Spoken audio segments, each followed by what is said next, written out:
place just outside the Virginia Capes, and the year 1807.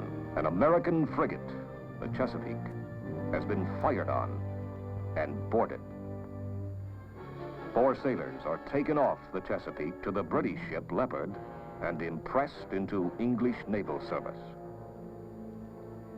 Britain, at war with France, faced the conqueror of Europe, Napoleon Bonaparte. English ships hovered off American ports, ready to seize vessels and cargo destined for France.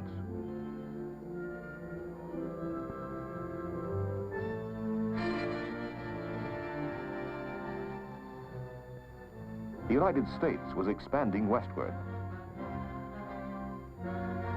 The Louisiana Purchase in 1803 had doubled the size of the young republic. The Mississippi was now open to its mouth. Down the western rivers went the pioneers. But the British hold on the forts in the Northwest Territory gave them control of the lakes and of the Indians in the area. Naturally, the American frontiersmen wanted the British to get out. Their spokesman in Congress, the War Hawks, clamored for war. But on the eastern seaboard, far removed from frontier problems, there was less enthusiasm for war. In 1807, President Jefferson tried to avoid war by proclaiming an embargo. No foreign trade, no ships to leave our ports or overseas. This embargo was an economic catastrophe for America and was repealed in 1809. During May 1811, occurred another incident off our coast, bringing us closer to war. In a night encounter, the British sloop of war, Little Belt, exchanged shots with the American frigate President. War was declared the following year, 1812, June 18th. American strategy called for raiding hostile seaborne commerce and an offensive to invade and conquer Canada while protecting our own coast and borders from similar enemy action. The naval instruments for coast defense were harbor gunboats, which proved of limited value, and a United States fleet of 17 naval vessels, 7 frigates and 10 smaller ships, as contrasted to the British Navy of some 600 vessels, including 124 ships of the line mounting 60 or more guns, and 116 frigates of 30 to 60 guns each. Nevertheless, at the outset of war, the vastly outnumbered American Navy had several distinct advantages. First, the bulk of British naval strength was pinned down in European waters, blockading Napoleon. Second, America's frigates, designed by the master naval architect Joshua Humphreys, were larger and heavier gunned than the British frigates. They were excellent fast sailors. And third, an advantage of the utmost importance, many of the naval commanders had been rigidly schooled under Commodore Preble in the war with Tripoli. The well-remembered successes of American naval captains against British commerce during the Revolutionary War led the small United States Navy of 1812 to challenge once again British command of the seas through commerce raiding. In this, the Navy was joined by hundreds of American privateers, vessels licensed by the government to prey on enemy trade. During the first year of war, American squadrons made wide sweeps. Their prime targets were convoys from the West Indies to Europe. Commodore Rogers with the frigates President and Congress, the frigate United States and brig Argus under Decatur, Bainbridge with the Constitution and sloop of war Hornet, all set out to strike the British merchant fleets. Deployment of these American naval squadrons diverted the British fleet in northern American waters from blockading United States ports to escorting merchantmen and seeking out our commerce raiders. Off New Jersey, July 17 and 18, 1812, in one of the most dramatic incidents of the war, a British squadron, including the frigates Guerriere and Shannon, moving south from Halifax, almost captured the Constitution. Captain Isaac Hull, by skillful kedging, narrowly escaped. In a dead calm, with no help from the sails, anchors were repeatedly carried ahead in ship's boats, dropped, and the Constitution hauled up to them. Resourcefulness saved the day. Just a month later, on August 19, well out in the North Atlantic, the Constitution made her most famous fight. She again sighted the Guerriere, this time alone. Hull had the weather gauge. He approached to pass close under Guerriere's stern, where he could pour out a raking broadside. But the English Captain Dacres fired all his starboard guns and, wearing ship, brought his other side to the Constitution. He fired a port broadside. Many of the Guerriere's shot did not penetrate. The Constitution's oak sides seemed made of iron, old iron sides. Dacres turned away, but the Constitution came on. Side by side, they ran in a square set to. The Guerriere lost her mizzenmast. It dragged in the water like a rudder, turning her to starboard. The American forced the Britisher to turn still further, crossed her bow, poured in another broadside. The bowsprit of the Guerriere caught in old Ironside's mizzen rigging. Down came Guerriere's foremast and then the mainmast. The ships wrenched apart. So the Guerriere lay, a hulk in the trough of the sea, her gun muzzles rolling under. Too badly cut up to be taken as a prize, she was burned at sea. This stinging victory was a tonic to the Americans ashore. Cheers rang out for Captain Hull, old Ironsides, and a fighting navy. On October 18, 1812, after a spirited engagement, the Wasp captured the British brig Frolic. A week later, 600 miles west of the Canary Islands, the frigate United States met the British frigate Macedonian. Captain Stephen Decatur, by skillful seamanship and accurate gunnery, took the Macedonian and sent her into a New England port. On December 29, 1812, off Brazil, Bainbridge in the Constitution encountered an enemy frigate, the Java, in company with a captured American merchant vessel. Bainbridge fired a shot across the frigate's bow. The Java broke her colors, opened fire, and a battle was joined. The Constitution's wheel was shot away. Bainbridge, though twice wounded, continued in command. Severely punished, the Java was a dismasted and defeated hulk, and like the Guerriere, was destroyed at sea. Off Boston on June 1st, 1813, the American Chesapeake, with a green crew, unwisely sought battle with the crack British frigate Shannon. The day of battle was the first time the Chesapeake's crew had assembled at their stations. She was unready for action. Captain Lawrence, fatally wounded, pleaded in vain, "Don't give up the ship." But demoralization rapidly set in, and the Chesapeake surrendered. In a fiercely fought, evenly matched brig engagement in September 1813, the American Enterprise took the Boxer. Meanwhile, the Essex rounded Cape Horn, the first American man-of-war to enter the Pacific Ocean. Under Captain David Porter, she cruised at will and destroyed the British whaling industry in the Eastern Pacific. At Valparaiso, although in neutral waters, Porter was cornered and illegally attacked by a superior British force. After a long, heroic, and bloody fight, the Essex surrendered. In 1812, it will be recalled, the American plan envisioned the conquest of Canada. The American militia outnumbered the British ground forces in Canada, but English ships controlled the lakes. By water, Britain could supply her forces.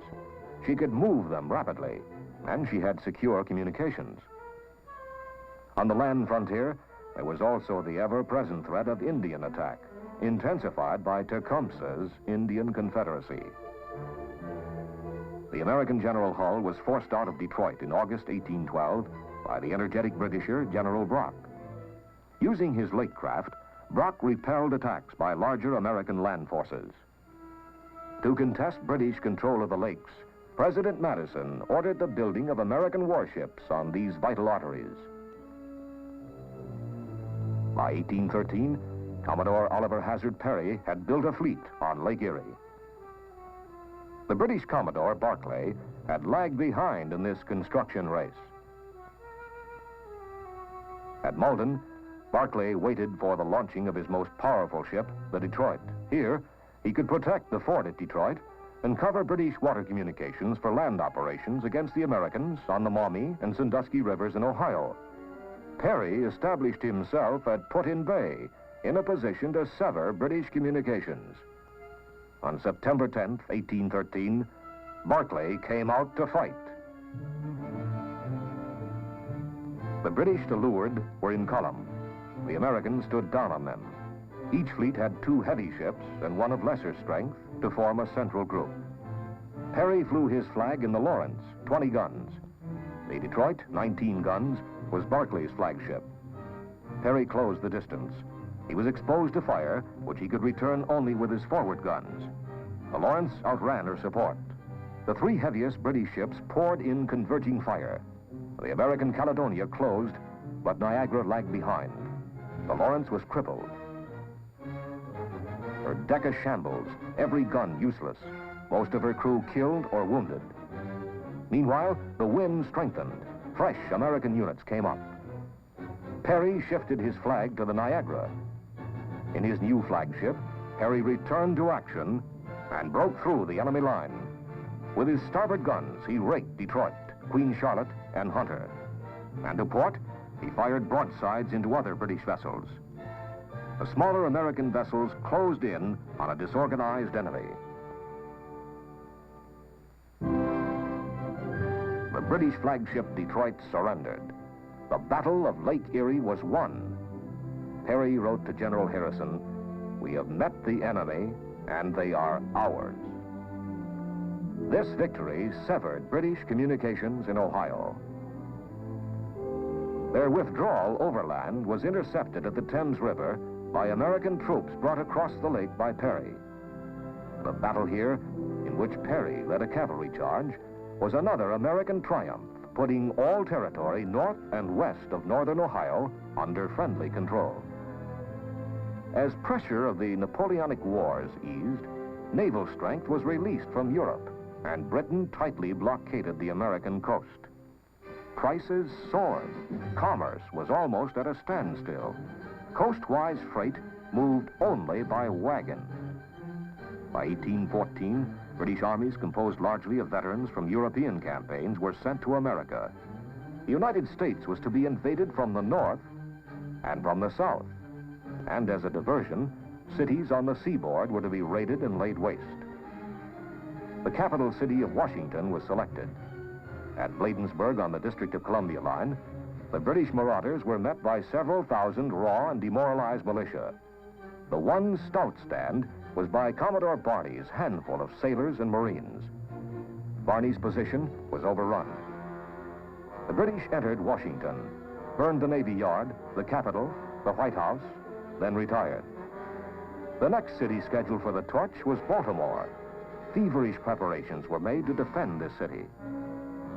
The British landed and took the first line of earthworks, but the defenders held, reinforced by Commodore Rodgers and his sailors. All night, the British fleet bombarded Fort McHenry. But the rocket's red glare, the bombs bursting in air, gave proof through the night that our flag was still there. So wrote Francis Scott Key as he watched for the dawn's early light.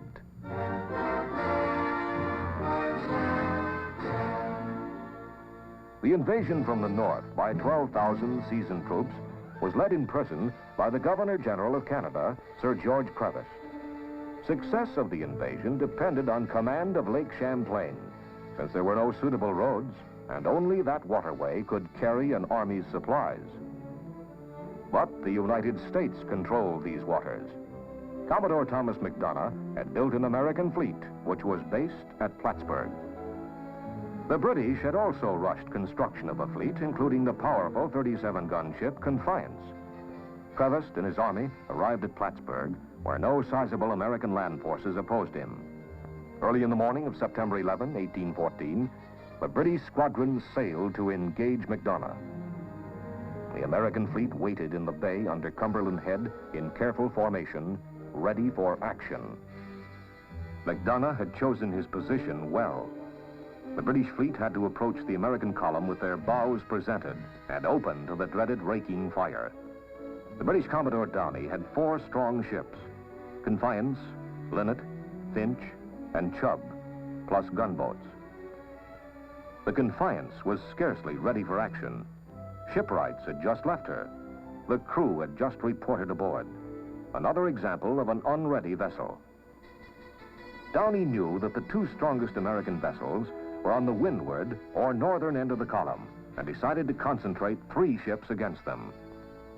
The Linnet and the Chubb were to engage the Eagle, while the Confiance was to anchor athwart the bow of the American flagship Saratoga. The Finch and gunboats were to attack the American rear, the Ticonderoga, Preble, and the galleys. But fortune was with McDonough. The wind failed the Confiance. Forced to anchor, she was fired on by the entire American column. In return, the Confiance fired her first broadside, and the Saratoga lost 1/5 of her crew. Aboard the Confiance, Downey was killed. The Eagle was attacked as planned by the Linnet, but not by the Chubb, which became unmanageable and surrendered. The Finch grounded, so the American rear was attacked only by gunboats. The Confiance and Linnet fought against the American Saratoga and Eagle. After an hour and a half, both flagships were shattered. At the critical moment, McDonough, by use of a spring line, pivoted his ship to bring fresh batteries to bear. The issue was decided here. The Confiance tried the same, but was slowed by battle damage. The crew panicked. The Confiance struck her colors, followed 15 minutes later by the Linnet. Commodore McDonough, with leadership, bravery, and skillful disposition of his ships, had won a great victory. Governor Prevost's army retreated to Canada, since naval control of the lake remained in American hands. In 1814, weary of a costly, stalemated war, the British initiated peace negotiations. On Christmas Eve, the Treaty of Ghent was signed. But news of the peace did not reach the British force at sea, poised for the southern invasion. Commodore Daniel Patterson predicted correctly that the British point of attack would be New Orleans. His small naval squadron delayed the enemy landing several days, gaining invaluable preparation time for the Americans. When the battle was joined in January 1815, direct naval gunfire support assisted General Andrew Jackson in defeating a British veteran army of some 5,000 troops. New Orleans was the last land action of the war. By the terms of the treaty, the British agreed to evacuate the Northwest Territory. They relinquished their claims for part of Maine and exclusive control of the Great Lakes. The decisive American naval victories by Perry on Lake Erie and McDonough on Lake Champlain left Britain with a poor case. England never resumed impressment of American seamen. The War of 1812 proved once more the necessity for a strong navy, maintained in a state of constant readiness. Lacking adequate naval strength, we could not lift the strangling blockade. Invasion had been stopped on Lake Champlain and at New Orleans, but it was not stopped in the Chesapeake Bay, which was devoid of American naval strength. Washington had been burned. The Chesapeake's loss to the Shannon emphasized the disastrous results of lack of training and discipline. But America could take pride in her fighting ships and men. The few frigates and smaller vessels had more than held their own, all forerunners of our great modern fighting ships. Men and ships of 1812, fighting defenders of our great free republic.